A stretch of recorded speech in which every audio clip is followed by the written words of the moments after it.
grasping the thin, almost translucent veil between that of fact and fiction, revealing mysteries of the past, folklore passed down from father to son, unsolved murders, and things that go bump in the night. You've entered Deceptive Reality. Hello and welcome once again to the Deceptive Reality Podcast. My name is Nick and this is Bert. We have a crazy one for everyone today. I'm super excited. I can't even begin to tell you how excited I am. I've been sitting on this, Nick, for a month. 30 days. Well, think of this. You've been sitting on it. I've had to wait to figure out what it is all this time. You've been tormenting me. I don't know. What you don't know, Nick, what you don't know is I slipped one time and said what it was about. And I caught myself. I said the first part of it and then I stopped. But I couldn't stop all the way because I'm like, he's totally going to know what this is about. So I tried to play it off and you didn't seem to catch on. No, completely oblivious, I promise. This like one's the rest crazy. of my life. I was surprised because it's from Ohio. Y'all are going to know what it is in a second. Don't tune away. It's from Ohio. I knew about this story to give you an idea of how big this story is, Nick. Mm-hmm. Unsolved Mysteries has not covered it once, but twice. Really? Yes. Twice? 2 times. Wow. They've covered it twice. I looked at podcasts. I've listened to a bunch of podcasts on this because I wanted to see, is there anything I missed? And surprisingly enough, most podcasts has information wrong. And it's not, I don't think it's their fault. I don't think it's all their fault because there's a lot of things that are not known in this. The only way that I got all my answers, I went straight to the police reports. I'm not even going to tell you what it is. I'm going to let the narrator tell you what it is. And then we're going to dive right in. All right. There's a lot of pressure because unlike the other podcasts, we've got to solve this. Tonight on Deceptive Reality, we delve into a chilling tale that has haunted a small town for decades. Picture a quaint town in the heartland of America, Circleville, Ohio. Known for its annual pumpkin show, this town of around 14,000 people was the epitome of small town charm and tranquility. But beneath the surface, a sinister secret was about to unravel. In the summer of 1976, the peace was shattered when residents began receiving anonymous letters. These were not ordinary letters. They were laced with personal information, accusations, and threats that would turn neighbor against neighbor. The letters contained a litany of allegations, from embezzlement to domestic violence, affairs, and even murder. The accusations were shocking, the threats terrifying, and the intimate knowledge of the recipients' lives suggested the writer was someone living among them.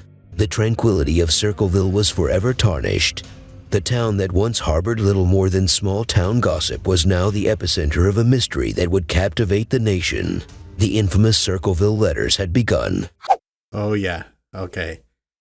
I have heard a similar story. Okay. And I'm wondering if it's this one. But the one I heard was circled around one house that everyone who moved into it started getting letters that knew them intimately. I know the story you're talking about. This is different. Okay. This one, I believe this one is different. I think it probably is because that one wasn't a whole town. I'm hooked already because this sounds like a truly evil individual with a little bit of mischief, which I like. Here's the thing, Nick. This is where it's going to blow your mind. This thing is going to take twists and turns. The moment you think you know what's going on, bam, it stops you. It stops you instantly, Nick. Yikes. So I'm glad you brought your notepad. Nick brought a notepad because I said you're going to need one today, brother. You're going to need one. Yeah, I've already drawn a picture on it, but I'm also taking notes. So he's drawing a picture of the letter writer. Yeah, because that's all you've got right now. Profile. Yeah. Well, he's thing. Got hands. I know that. He at least has a pen. At least a pen and at least one hand. Now, here's what I can tell you, Nick. Circleville is not very far from me. It's like 40 minutes away. Okay. One podcast got this thing dead on. They hit everything that I hit, but I think they messed up one thing. But I got it all right, Nick. Police reports. Is this one thing crucial? Is it super crucial? No, it's not. Every bit's crucial. Technically, yes. If you want to know who did it, every single piece is technically crucial. Now, here's the thing.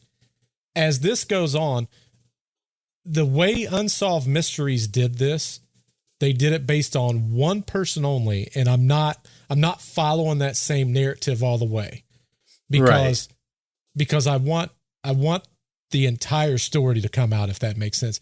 And on top of that, this is still a mystery to this day. So if anyone has information, if you're watching this and you know something that we didn't cover, hit us up. If you have something, I'll provide it. I'll provide it to the authorities in Circleville, and I'll say it's from our podcast. You don't even have to say your name unless you want credit for it. Anonymous. If you want credit for it, still tell me, because I want to know. So the beauty of these Circleville letters, I think Unsolved Mysteries called it the poison pin letters, I believe is what they called it. Poison pin letters? Yes, poison pin letters. Now, Circleville's not very big, Nick. It definitely wasn't back then. So again, this is a story where kind of everyone knows everybody. But I can't wait anymore, Nick. I got to get you started in this story. Are you ready? I am ready. I'm so excited. Let's go. As the summer of 1976 dawned in Circleville, Ohio, the residents were blissfully unaware of the storm that was about to hit their peaceful town. The tranquility of this close-knit community was shattered when residents began receiving anonymous letters which would span over 1,000 letters sent, and over the course of 20 years. These were not ordinary letters. They were poison pen letters filled with intimate details, accusations, and threats that would turn this quiet town upside down. The accusations were shocking, the threats terrifying, and the intimate knowledge of the recipients' lives suggested the writer was someone living among them. The first known target, Gordon Massey. His letter stated, "Dear Sir, according to my girlfriend, you have asked her to go out many times and have asked the other female bus drivers too. Due to your position and their jobs with you, you should not do this. This must stop at once for the good of the school and families. If they are not stopped, I will be forced to write to the school board. I'd hate to do that. To prey on another man's girl is untouchable, especially when they are out there trying to make a living. There is also talk of you dating a married woman and taking advantage of them. Do you need time and names again? Please think. I suggest you find yourself a pimple-faced whore and start up with her and leave my girls alone." The letter was unnerving, to say the least. Whoever penned it knew intimate details about Gordon Massey's personal life and his alleged affairs with female bus drivers. The threats were real, and the writer seemed determined to expose and destroy lives. Gordon, he's been up to no good. Gordon, according to these letters, are up to no good, Nick. So when we're talking bus drivers, and you may not know this, is this school bus drivers or is this like town bus drivers? I know too much about this story right now, Nick. I've researched this for 30 days, at least, minimum. Wow. So I didn't want to go directly into the story because I was going to cover that actually right here because I knew that question was going to come up. Mm-hmm. So what happened is in Circleville, Ohio, I'm not going to drop the name of the schools, anything like that, because that's weird. A lot of podcasts did that. Yeah. I don't really see the point in doing that. It doesn't add to the story. But anyway. Yeah, I just need general information because I'm figuring this out right now, you see. For sure, 100%. You're a detective, Nick. I'm going to give you the who, what, when, where, and how. All right. I need it. So they have a school, obviously, in this town. There's a lady that we're going to be talking about very shortly. She was a school bus driver. And Gordon Massey was over everything. He was like the school's superintendent. Right. So he was kind of a bigwig. Or maybe he was like a principal superintendent. I've heard multiple different theories, but I think he's like over everyone. He's over all the bus drivers, stuff like that. Where this becomes what I consider interesting is if you listen to that part, and you're going to, if you didn't write this down, The letter said, my girlfriend says that you've asked her out. Mm-hmm. You're also dating this, married woman. Right. So you got to remember, this is 1970s, right? So again, no cell phones. Okay. No pagers back then. This is literally wall phones, right? This goes back to our last two stories. To know that kind of intimate detail, again, this is a small town, had to be someone on the inside, Nick, that was a part of this school. Right. So let me give you a couple of my impressions so far. Yes. One, and I'm probably going to end up being wrong later, I don't think any of the bus drivers were actually his girlfriend. Okay. I think that this is some obsessive guy who is imagined a relationship with this woman. But also, one of the other clues is he said later, and maybe this was just the narration, he didn't say my girl, he said my girls. He did say plural. That is correct. So this seems like an obsessive character that invents relationships, and he's taking on the role of a protector, a big man behind the pen. So that's my impression so far. Although Gordon's no saint either, but Gordon is no saint. Also, just for the record, the narration on this ran so long. I did take out a lot of things, but we're going to cover that obviously as we go. Right. The next part of this narration, and this is, I'm going to fill in some of the blanks so the narrator didn't have to do it. Okay. Okay. They sent this letter to Gordon Massey. Right. 3 days later. Now, what did he say? I'd hate to take this to the school board. Right. But if I have to, 3 days later, the school board got a letter putting Gordon Massey on blast and a school bus driver. And they gave the bus number that she was driving for. So this was all part of the plan. One can only assume. But here's the amazing part for me. Don't do this anymore, because I'd hate to tell the school district 3 days later. So that means for them to get it back then, even if I would have mailed something from my house and it was going next door, it would have to go to a hub and then come back. That's at least 2 days. Right. Now I wonder if he didn't drop it in a mailbox himself. Oh yeah. That's possible. Every single one of these were mailed. Every single letter was mailed. Oh, over 1,000 letters. Through the post. So he'd already done it. Of letters. Yes. He would have had to have already done that. So when he dropped Gordon's, the very next day, at a minimum, he would have had to have dropped the letter to the school board. Right. So this has already taken kind of a whirlwind of thought. This is why it's so deep, Nick, and it's starting out is so thick, and it doesn't get any easier from here. Yeah. Well, he's almost got a double victim now, because it seems like he did specifically want to implicate that lady. That is true, which we're going to hear about next. But before I go to that, Nick, the only reason that I believe we know about these letters, period, is what happens next. All right. That being said, we don't know if this person has sent letters to other people accusing them of things. We have no clue, right? Because who's going to come forward and air out their dirty laundry, so to speak, right? Let's say somebody knew that you robbed a bank, Nick.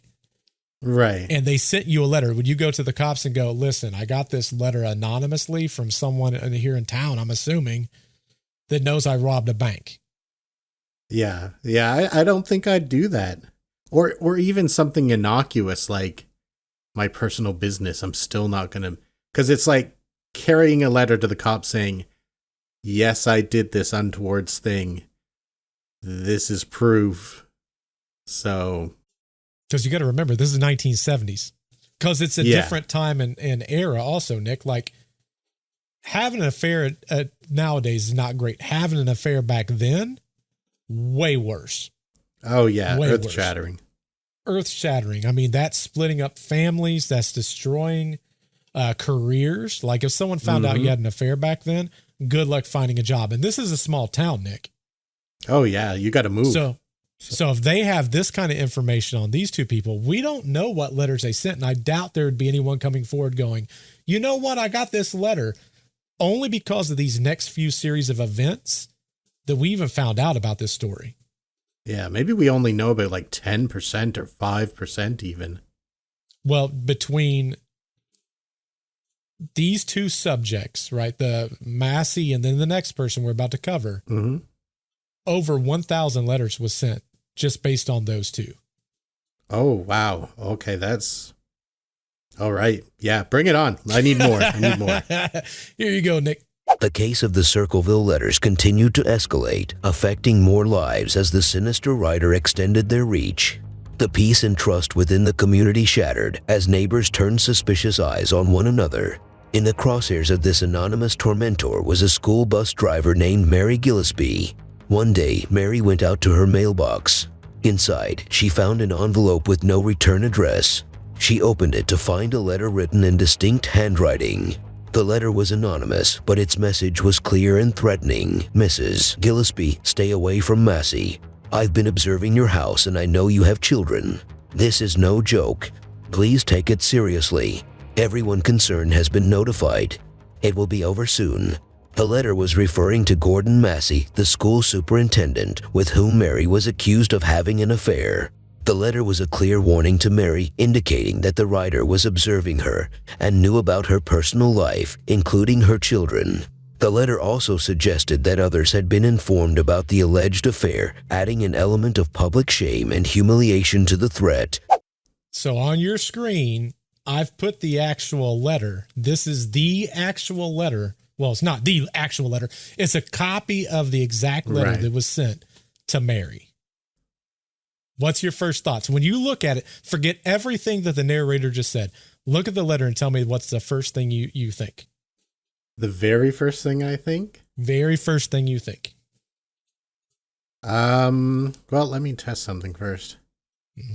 Well, my first notice is I think it's a left-handed person to start off with. Because I'm looking at my notes and I'm looking at that. It's got the same slant to it. Also, I don't think this is an adult, to be honest. Why would you think that? They're using the dashes in a way that I've seen younger people use them when they need to switch lines, which isn't how you normally do that as an adult. So I'm glad you said that, Nick. I'm glad you said that. Okay. I've triggered an event. Yes. The paper that this is wrote on, and I don't know in Canada if this was a big thing. Here in the States, when I was a kid, we used to have paper that was more like thin cardboard paper. There was a pink line and then two blue lines. And when you would first start writing letters, you would have to put the entire letter in those two spots. Right. Every single letter wrote, 80% of the letters wrote is this format. Yep. Now, think about it. Where do they know this information? School. She's a school bus driver. He's a superintendent. You wouldn't buy this paper in a store back then, typically. But you know where you'd find this paper? At the school. In a school. No one has talked about this, Nick, in any of the podcasts I'm listening to. When I was a kid, could you get this paper in a store? Yeah, but most people's not going to buy this paper, right? They're going to buy the regular stationery paper back then. This was used within paper that I can only assume came from the school. Yep. Now, when I first saw this, because and I'm going to put this up on our Instagram so you can take a look at it too if you don't know anything about this, which reminds me, I've talked to people about this case without telling them this is what my next podcast is about. One out of maybe 25 people knew this case. Oh, really? Yeah. I'm like, what? I'm like, this is a great story. But the reason I know this is from the school, sorry, I totally got sidetracked there. That just came right to me, Nick. But the reason I know what kind of paper this is because they said it was a pink lined paper that then had the 2 lines after it, which is the same thing that the schools had. Yeah. But no one's mentioned It's definitely a younger person. And look at the care they put, like, see the everyone on the second from bottom line? Yes. The V is done exactly as the U's are. But if we go up higher, 2 lines above that, we've got a regular V. So they're being very careful to write specifically in the spaces provided. It's slanted in the way a left-handed person does. There's excessive use of punctuation where it doesn't belong. Like, look at the 2 dots all over the place. Hyphens in the wrong places. The first about, look at the A on that. Yep. And look at every other A. But think about it. If they didn't want to get caught by the police, Nick, what are they going to do? Well, they're going to try to hide their printing. And this would be the most generic way to do it. They're going basically rudimentary. And again, if you guys have not seen this letter, go to our Instagram. Okay. I want you to go look at these letters. If anything, you need to at least look at one letter so you can understand exactly what I'm talking about. Yeah. Yeah, I think younger person, I will guarantee this is a left-handed person. See, I didn't think about that, Nick, so you're already bringing something to it that I didn't even think about. And no one else has brought this up either. Well, I'm looking at my own notes. And see, that would have probably been valuable, Nick. Calling the cops. I would call right the now. cops. No, just kidding. This was a left-hander. Yep, I know my own. So the narration, Nick, obviously, it went into now Mary's a part of the show, right? Mm-hmm. She's sitting at home. She goes to the mailbox. She now has this letter. So what the narration didn't say is Gordon Massey got his letter. Mm-hmm. 3 days later, the school district got their letter. 2 days later, she got her letter. Right. Now she's at home with her kids. Doubtful she's got a boyfriend. She's that married. Is writing these letters. Yeah, exactly. Oh, I see what you're saying. So here's the obsessive personality again, imagining relationships, blackmailing her, trying to get her to behave. Oh. So you're thinking the husband's trying to get her to behave? Is that what you're saying? No, it's someone, the quote unquote boyfriend. Okay. Is trying to get her behave because he's imagined a relationship with her and he doesn't want her. Yeah, doesn't want her and Gordon Massey. That's competition for him. Gotcha. The other thing, the other reason I know the podcasters, I don't know where they got their information, most of them.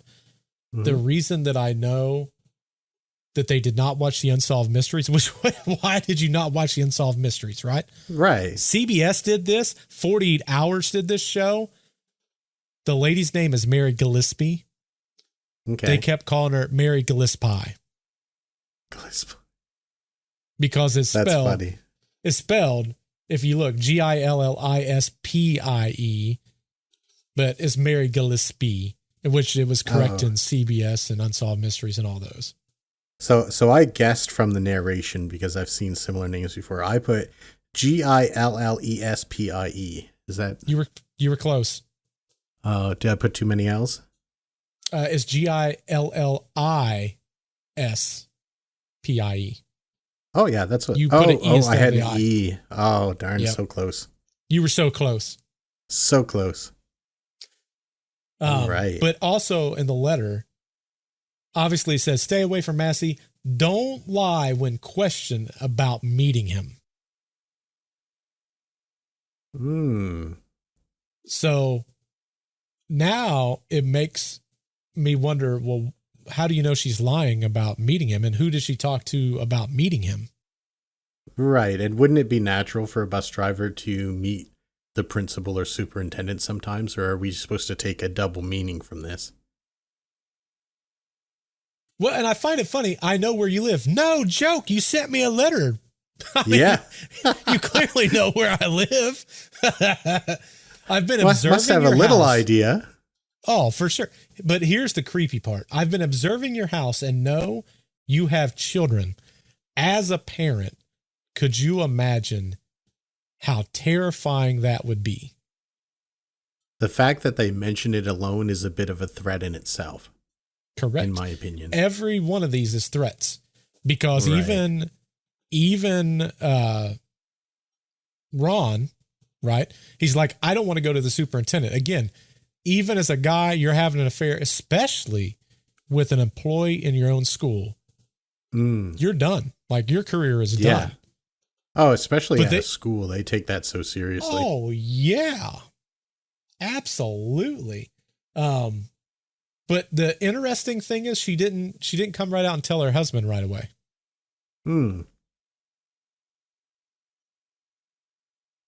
Yeah, I'm wondering what what's his, well, probably truth behind this. Or she doesn't want him to think there's truth behind it. One of those two. Here's what I'm thinking, Nick. If someone would have sent me a letter and I knew it was not true, and I checked the mail, even if I thought there was an inkling of an idea, because this person's crazy. They say they're outside the house. Wouldn't you want your spouse to know that someone's outside your house if there's no truth to it? Right. Definitely. Now, if there's truth to it, then you do this game of weighing which one is more dangerous. Yeah. The husband finding out or the stalker that's outside the house, because they know she has children. Right. But here's the other weird thing, Nick. If you think about it, in the letter it says, I know where you live. I've been observing your house and know you have children. If it was someone at the school, right. Does she not talk about her kids at school? Maybe not. Maybe it's someone she meets throughout her job, you know? Could be like, but why would he have another paper class from a school? Could be another class that she doesn't teach. She's a school bus driver. She doesn't teach anything. Oh, sorry. Yeah. Well, I don't know. On the bus, she wouldn't be talking about it necessarily. She'd just be yelling, sit down, stop pulling their hair, and all that stuff like that. Here's the thing, though, right? Mm-hmm. Like this is a small town. Everyone talks to everyone, right? Even when I started a new job, I knew who had kids and who didn't first day. Right. I think the purpose of mentioning the children in this is a veiled threat. It is 1,000%, Yeah. 1,000%. I just find it odd that they brought that up. Also, pointing out they don't know how to make G's. Valid. They do not know how to make a G. Yeah. Everything else is man. reasonable. Those G's suck. If you're listening, your G's suck. After receiving the first letter, Mary was understandably shaken. However, she chose not to take immediate action.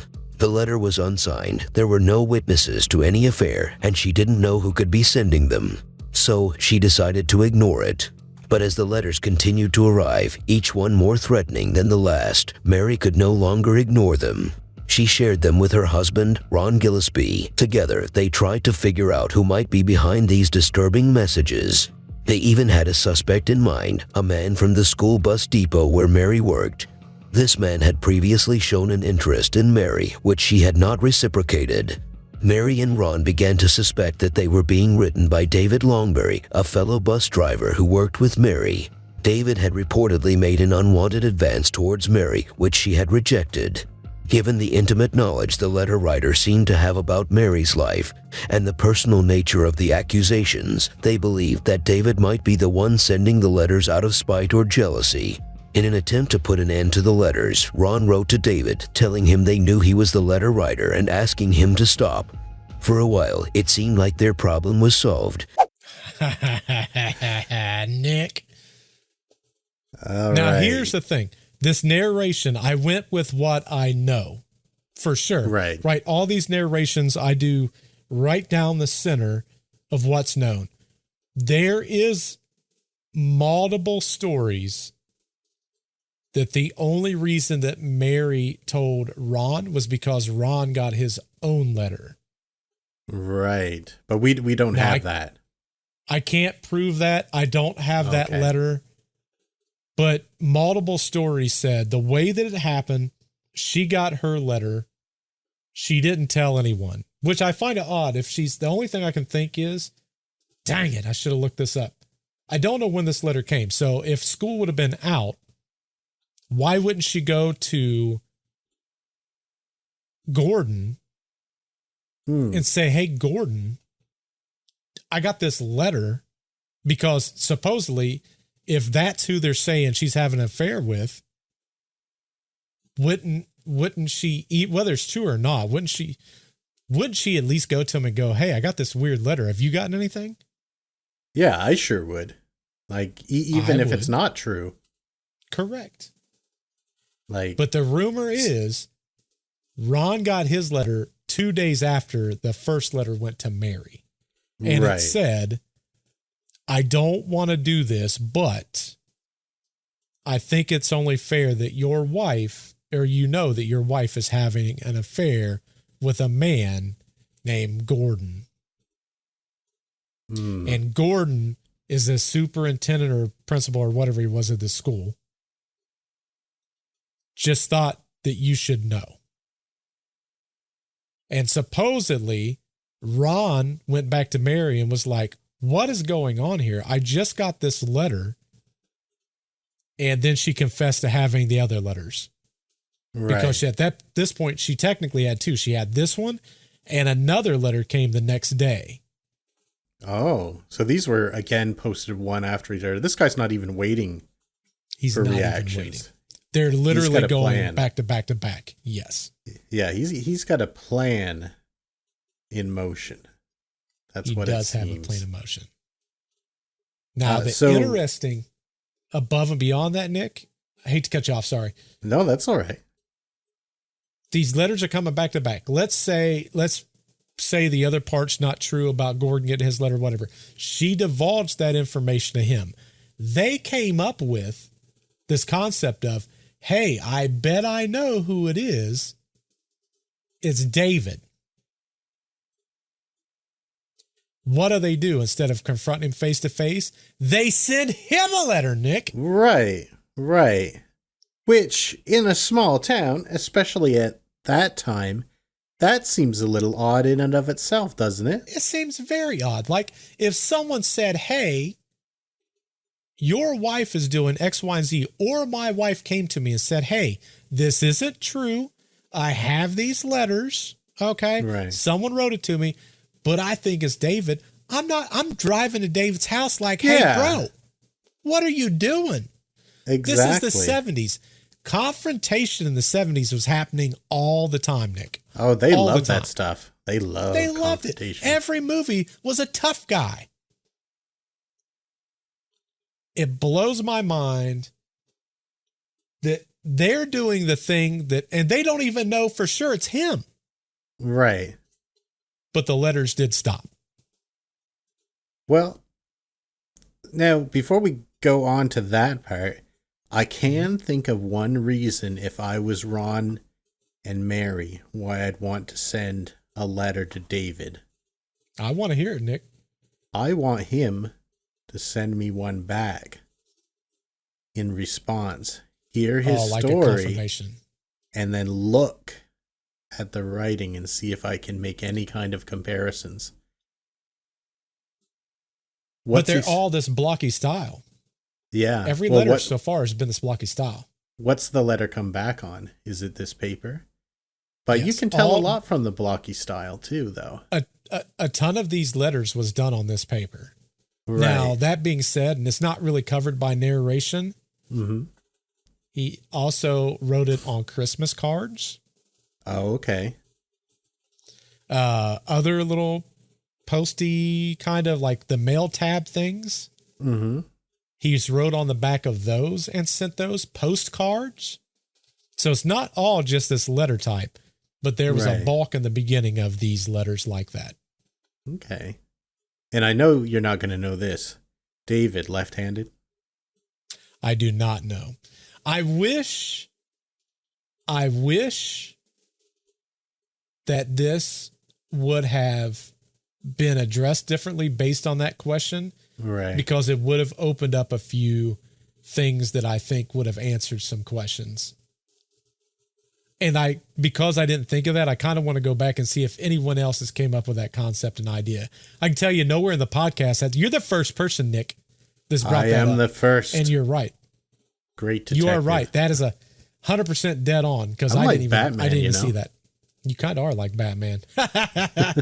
Well, if You ready you to go have, I just want to say, if you have mannerisms, Mhm. you're more likely to notice them in other people. And I That's just true. can't picture a right-handed person slanting that direction as they're because writing. The first thing I saw when I saw this, Nick, was someone who was trying to be hidden. Right. Like, they don't want to be known who they are. They want to disguise their writing. Yeah. And they did a good job by doing this blocky style. Like, when you have to do it exactly like they do in elementary school back then, Mm-hmm. no one's going to know who sent that. No, but there's certain parts where you see that they forgot a little bit what they were doing and they slipped out of the pattern and then back in. Oh, for sure. So, what but I if, am ready though- for more. Sorry. What if, though, Nick, before we jump ahead, what Yeah. if they deliberately were right-handed but wrote left-handed to throw them off? I think that would be genius. It would be I don't genius. believe it. I don't believe it. Because the rest of this doesn't say genius to me, unless they've thought of everything. That is true. All right, Nick. We're about to dig. I can't wait to get to one part of the story. It's killing me because I want you to hear it so bad. Let's right, go. all right. But the peace was short-lived. The letters started again, more threatening than before. And this time, they were not limited to the Gillespie family. Letters started appearing in mailboxes all over Circleville, accusing various residents of moral indiscretions and criminal activities. Then, on a fateful day, August 19, 1977, the situation took a tragic and deadly turn. Ron was at home when the phone rang. The voice on the other end seemed to suggest that the letter writer was watching the house. The implication was chilling. The anonymous tormentor was close, perhaps too close. Enraged and likely fearing for the safety of his family, Ron decided to take matters into his own hands. He grabbed his gun, a .22 caliber, and stormed out of the house. He climbed into his red and white pickup truck and drove off, presumably to confront the caller. Wow. So the phone rings. Phone rings, Nick. Ron picks up the phone. I'm going to give you the narration version. I'm going to give you the story that I heard.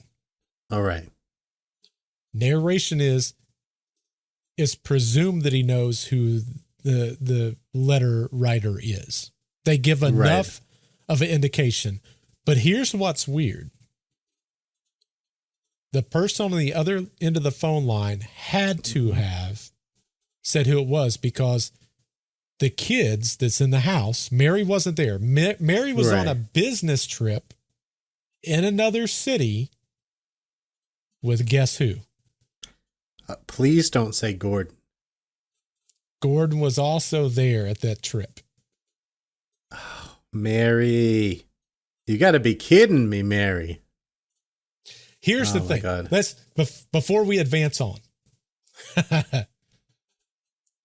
You get letters saying, "Hey, I think you're having an affair right now with such and such." Right.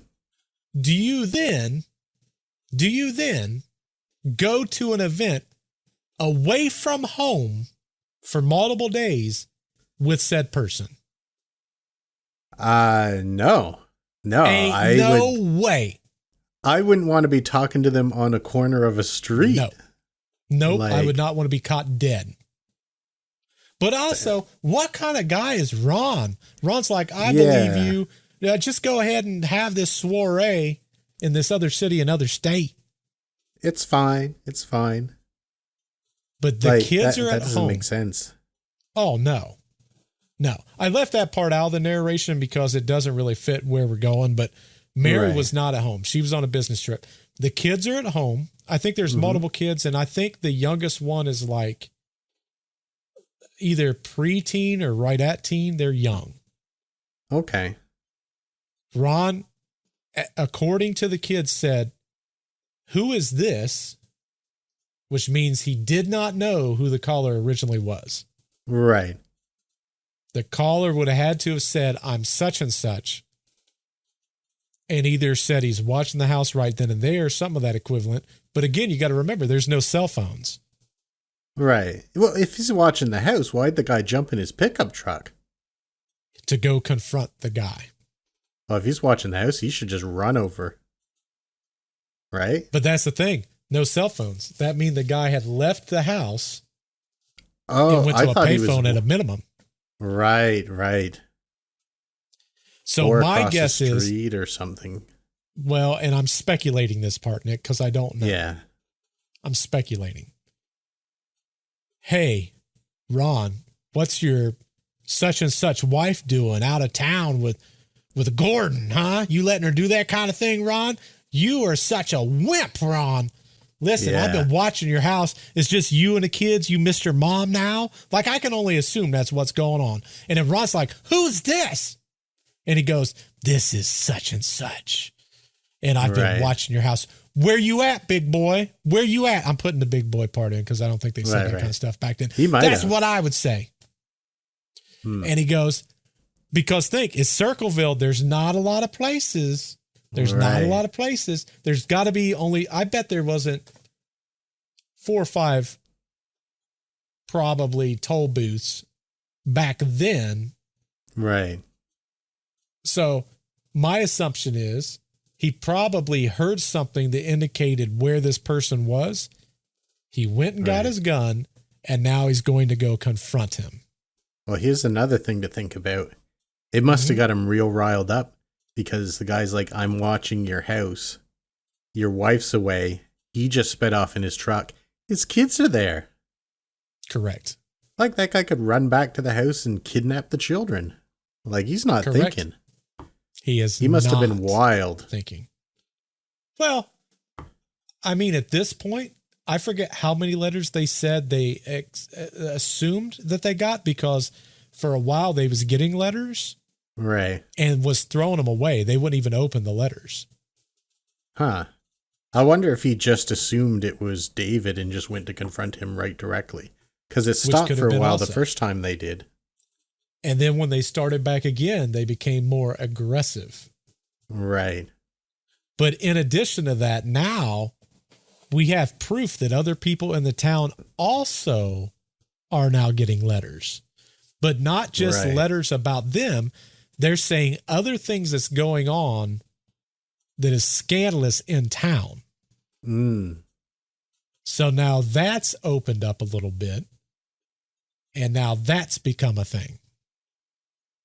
This would not be a good town to be in right at this time. This would not be a good town to be in at all, Nick. At all. Yeah, especially if people running around with 22s. Although, I mean, 22 isn't. The funny thing is, Nick, in half the podcasts I listened to, it was a 25 caliber. Yeah.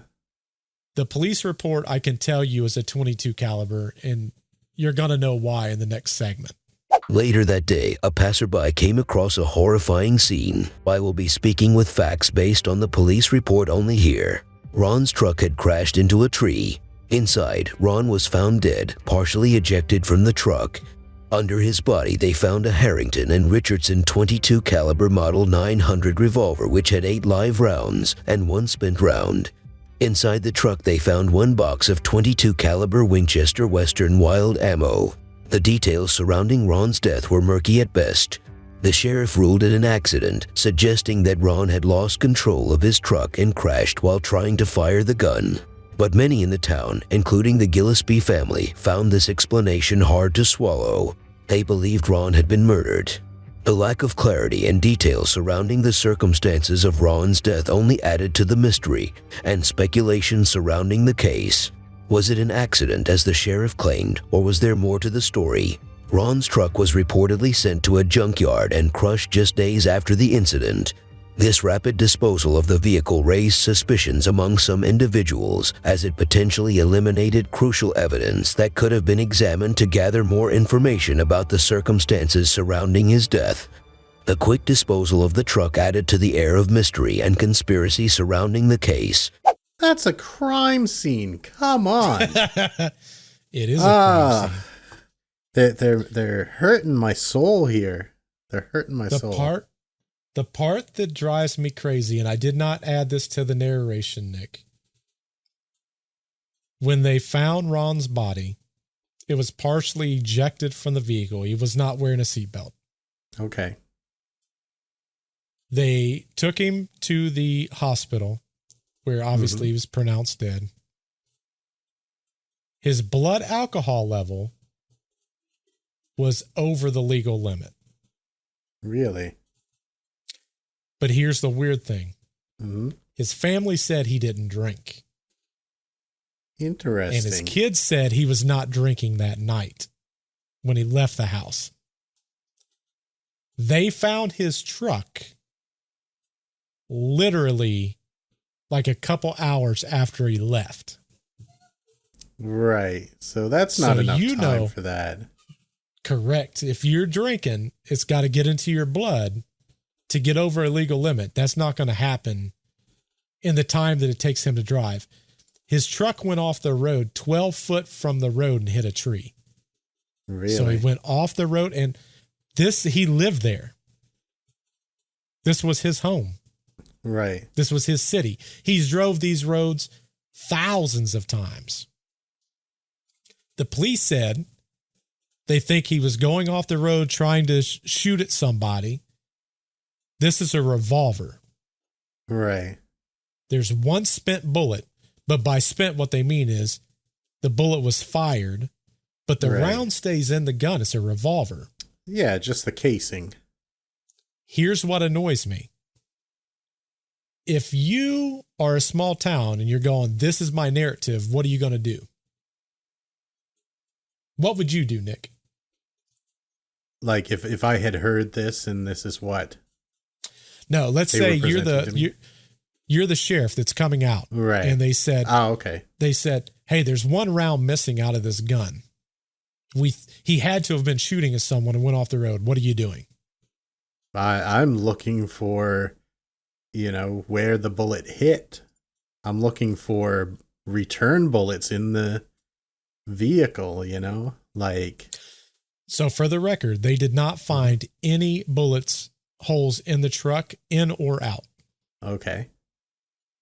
So he but you know what I would have done, fired Nick? at the window? What? He could have. But here's the interesting thing to me, Nick. Mm-hmm. If he's right-handed and he's shooting in a car in front of him, right, you're reaching across like this. You can try to shoot left-handed. You're not going to be accurate, right? Yeah.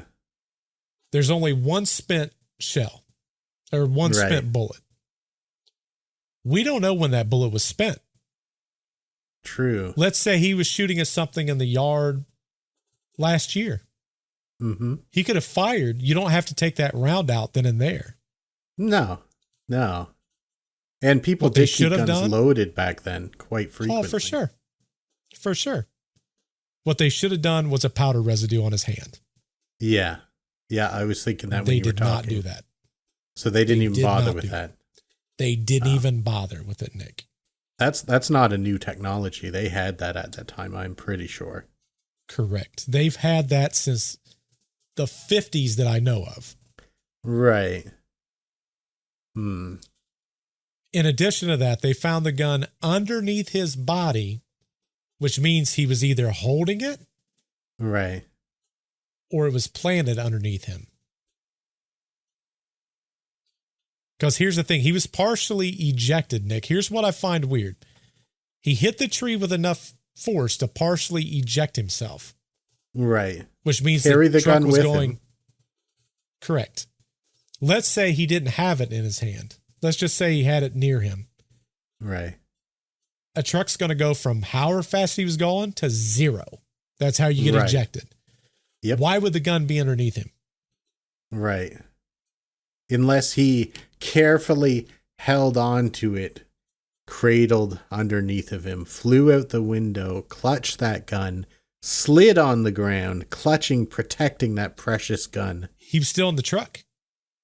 Oh, I thought he was ejected. Oh, partially ejected. Partially ejected. That means half of his body was outside the truck. Yeah. My guess is what happened is truck was going, let's say 40. Right. 40 to 0. This is a truck. If you drove those trucks back then, the wheels here, when you come to a stop, you're going to break your lower body in half over that bad boy and probably break every part of that dash. My guess is half of his body was sitting on the hood of that truck and the other half was probably still in the truck. Yeah. But that gun is laying underneath him. Right. No, that doesn't make a lot of sense to me. No, it's not adding up. In addition to that, Mary didn't ask for that truck to be crushed. Right. It was sent to a junkyard. 3 days later, they crushed it. Right. I wonder who would have ordered that. This is an accident. This was just all an accident. Yeah. He was trying to shoot at someone, didn't get him clearly, and then he died. And no one reported it. No one came forward. No. So the picture that I'm showing you, Nick, is a picture of the truck. And as you can see, the front of that bad boy, after it hit the tree, it kept rolling. Right.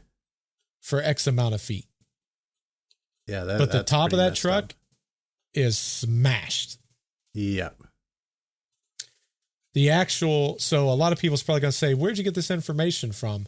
This is the actual police report. I'll be putting that up also on our Instagram account. So they found the one H&R 22 caliber. They put the serial number and everything on there. I might, that gun probably doesn't exist anymore. Oh, so yeah, that's not in circulation anymore, guaranteed. No, but it was a revolver. There was one box of 22 caliber, 8 live rounds, 1 spent.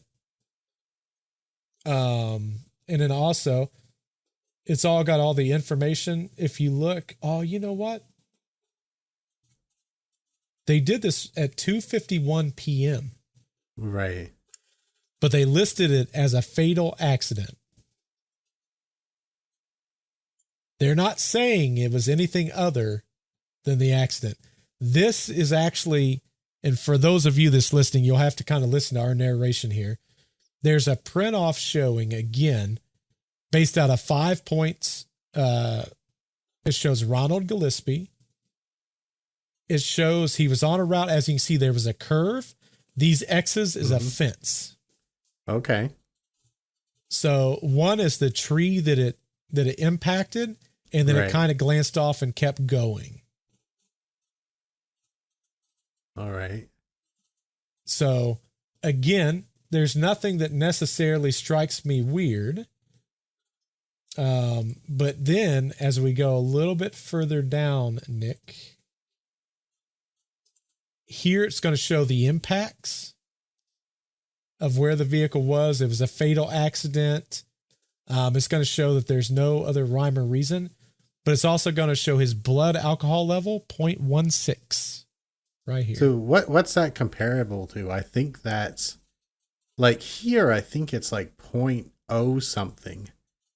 That is the legal limit. Like there's a very, it's zero tolerance. It's called, but there's a limit. When in doubt, Google it out. We'll be right back. Yeah. All right, Nick. So according to the information in the state of Ohio, the legal limit for DUI in Ohio is 0.08. You know, it's funny. That's exactly what it is here. And it and takes about 4 or 5 drinks to get to that. Probably for the average person. Yeah. Yeah. Or this guy with no tolerance, maybe a little less. When it says 0.8, you will test as legally impaired at the blood alcohol level if you're under 21, 0.10 to 0.12, obviously physically impaired and loss of judgment, speech may be slurred, 0.13 to 0.15. At this point, your blood alcohol level is extremely high. And he was So 0.16. He's 0.16. So according this to the is, police report. This is beyond drunk. Correct. Wow. Now, in addition to this, Nick, and I've seen this in a couple of different spots, I don't know this to be true. Mm-hmm. There's reports that Ron was shot. I could not find that in the coroner's report. Is this the coroner's report we're looking at right now, or that's traffic crash report? This is traffic. Now, I do have the coroner's report. Let's see. This is from the BCI. So this is what they would have gave to Mary. Right. This is from the sheriff's office. As you can see, I've been digging deep on this one, Nick. Deep diving. This is where they gave the release to Mary. So as you can see, Mary picked this up on December 5th. They gave her back the pistol, 1 box of 22 Winchester. You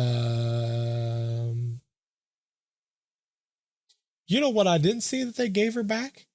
What's that? He had money on him too. He had like $17 or something on him. Oh, well, I guess that was the She tip. got scammed out of $17. Yeah. Report of investigation when no autopsy or inquiry is necessary. So they gave this to her, proving. Yeah. So they deemed no autopsy was necessary. Correct. I'm sorry. That's what I meant.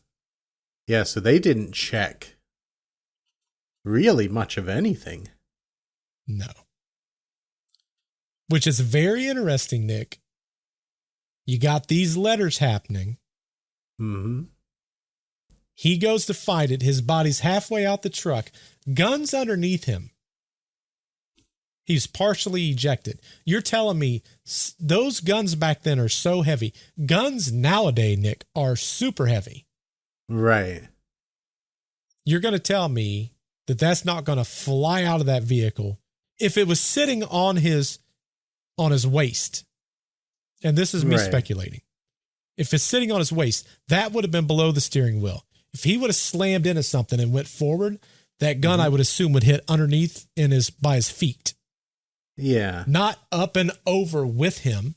If he had it in his hand, I'm going to assume he gripped it hard. Right. Even if it would have landed, his hand would have been on it. Nowhere in the police report does it state that. Right. And the other thing that's a little suspicious too, I don't know if you've ever fired a 22, but there's little to no recoil whatsoever from that. Yeah, very. So with a revolver, if he was firing at someone, I'd expect him to, just pop, pop, pop. Like take a number of shots. Revolver will generally have a little bit more gusto to most of those bullets back then because they did carry typically a little bit more black powder, but not much. You're right. A 22 wouldn't have had a whole lot. No, I would think it would be negligible. And you wouldn't lose control from firing a single shot, no matter how much it does. But the single shot is weird. Single shot. In my opinion, I don't think he ever shot. Because let's say there's a varmint in your backyard, right? Right. Because we're country folk around here, Nick. We're country folk. Mm-hmm. If you shot, let's say you got a possum in your backyard or a raccoon. Right. You shot it. Are you going to take that cartridge out or are you going to leave it in? I would say that's 50-50. Some people would take it out. Some would keep it back in. Well, I mean, how I am, I take it all out because you're technically supposed to clean your gun in between every use. And I'm a little weird like that, so I would have. But others wouldn't. You're supposed to, but you got to remember that's one bullet. That's not 9 rounds. That's 1 round going through that chamber.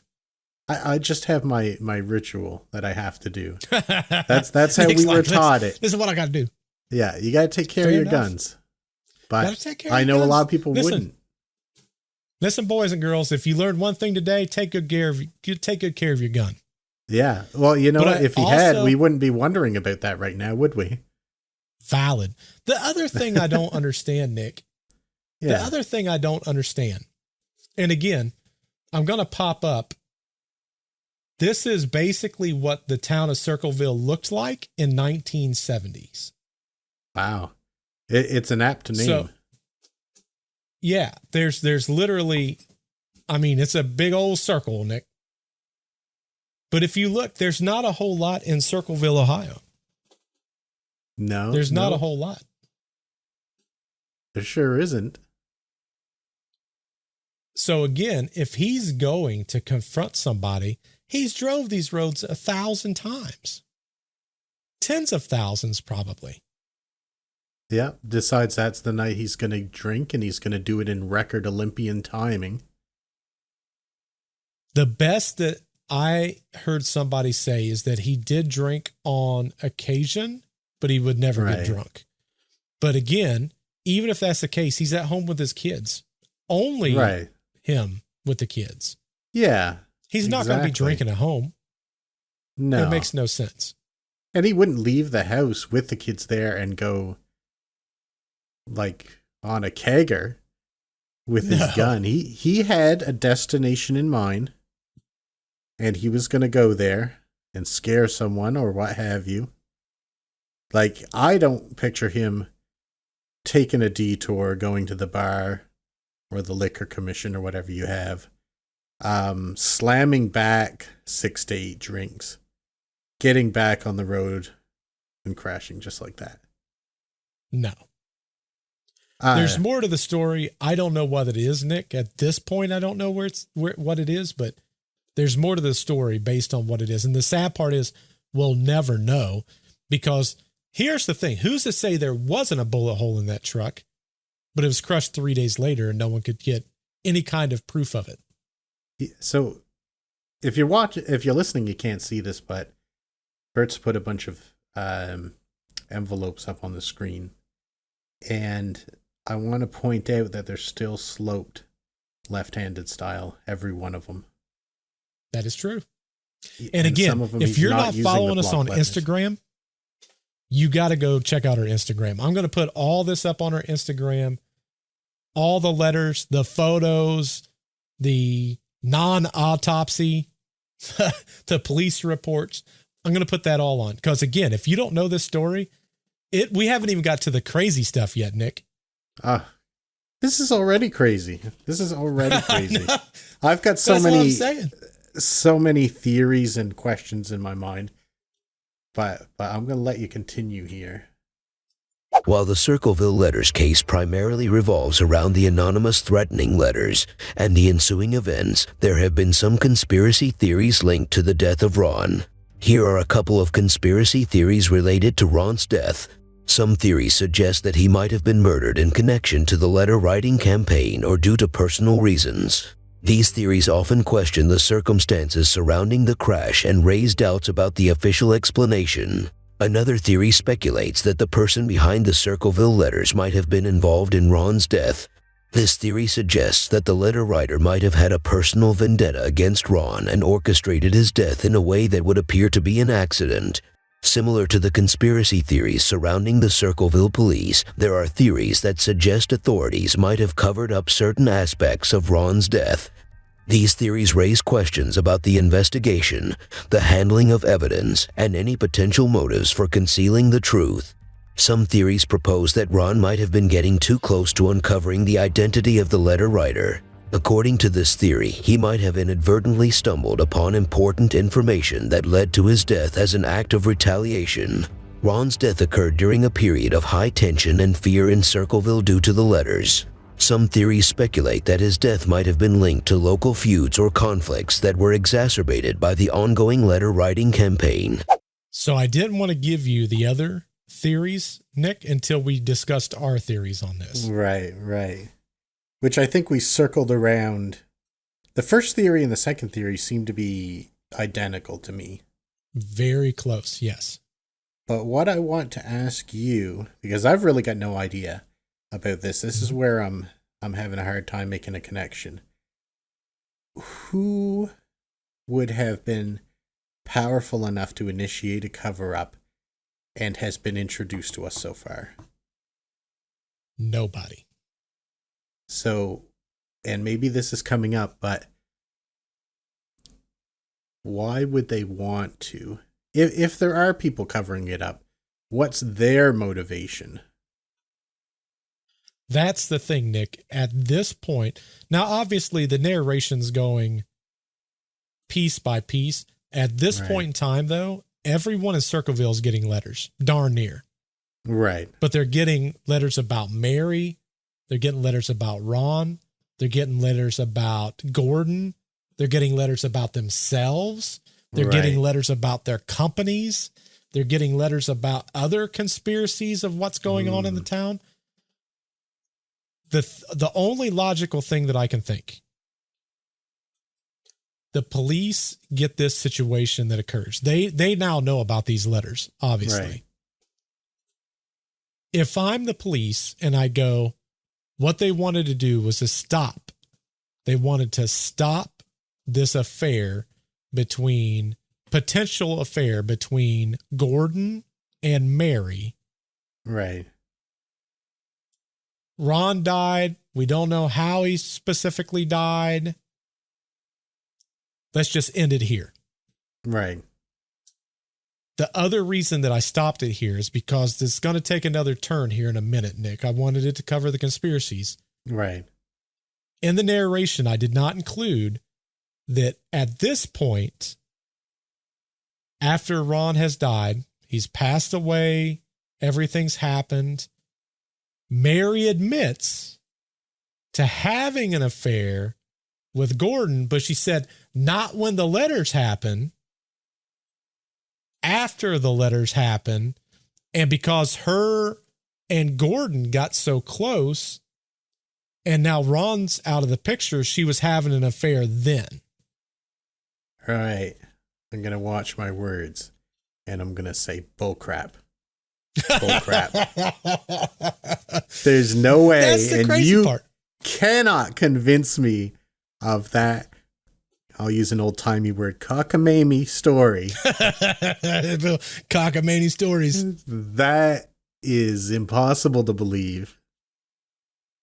And the only way that I would believe that is if Gordon or Mary were writing the letters to themselves to cause a situation where Ron would be put into danger or killed to get him out of the way. That's the only way I would believe these things. That's a good hypothesis. That's a great hypothesis. That is just one think of the most about it. foolish things I've heard. Think about it this way. Let's say they weren't having an affair. Right. She goes to Gordon. She goes, hey, I got these letters. And Gordon goes, I know, I got some too. This school district got some letters. Mm. And then they start thinking of each other romantically. Just at that point, Yeah. they've known each other all this time. Yeah. But that's the conduit that gets them into the point of wanting to, do the old, you know what I mean? Yeah. Yeah. Like, hey, Gordon, I got this letter saying we're having an affair. We're definitely not. But now that you think of it, maybe we should. No. That's what I'm saying. Foolishness. It's so dumb. It's so clearly I wish Mary would have just said, you know what? You caught me.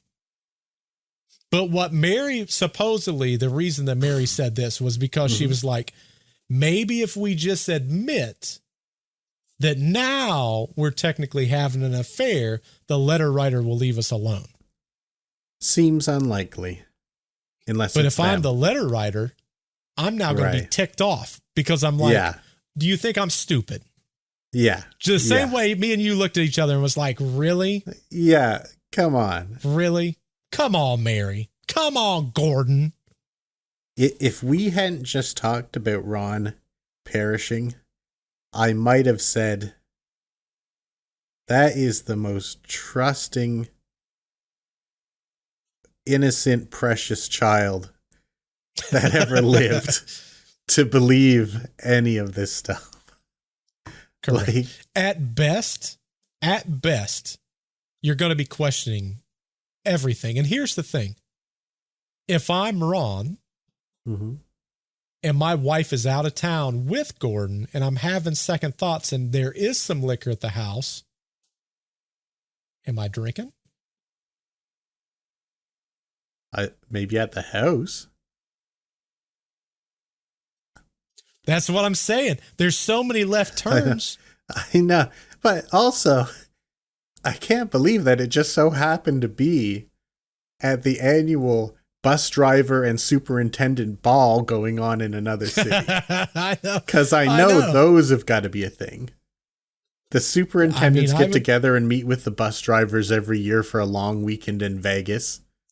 The only thing I can think is that it was something to do with the school, because the indications was that apparently a lot of people went to this.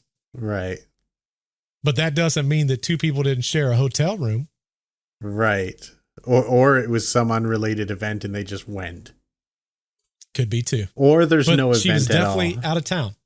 She was definitely out of town, and so was Gordon. Yeah, they could have just took off. Could have. Yeah. Like, I can't imagine what brings together bus drivers and superintendents. I couldn't even remotely assume. If any bus drivers or superintendents are listening, tell me about your annual ball.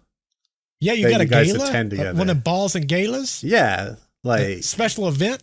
Don't bring your husbands. Don't bring your wives. It's only superintendents and bus drivers. Leave them kids at home now with the spouse. Yeah, leave those kids at home. No significant others allowed. Now, this thing, Nick, is about to blow your mind. It's about to take a whole new spin. All right. And I can't wait. Here we go. So, this is a really drawn out story. Obviously, you can see. Look at the time frame. You guys have been watching this forever. Or listening, if you're listening. Nick, they've been listening forever. They need a week break, maybe. You need a week break. Listen, this is a lot of story. We don't want to screw it up. We don't want to tighten the story up because, trust me, week 2, it gets even crazier. I wish I could say you've hit the pinnacle. You've not. You're not even close. No. Nick and I have obviously done this entire podcast. We're coming to you from the future. Future right. world.